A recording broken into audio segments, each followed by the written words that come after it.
Вот это вот новая втулка стабилизатора, купленная на Xest буквально, 4 дня назад. Вот так вот она там у нас стоит, новая, с одной и с другой стороны. И вот у нас получается вот такой веселый звук в машине, как в погремушке.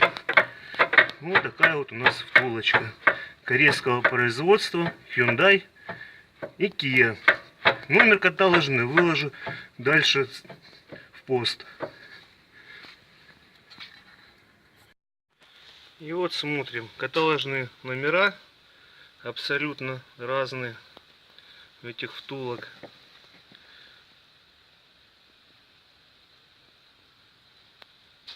Качество абсолютно разной резины. Если вот эта, которая стояла, она жесткая, это как проститутка мягкая.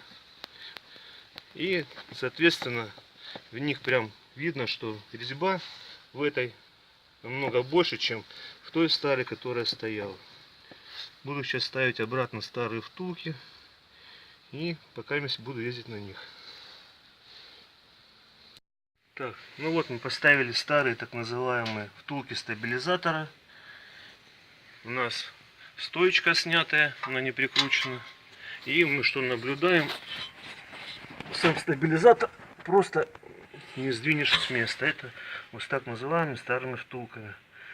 Так что вот урок на бракованные или поддельные запчасти.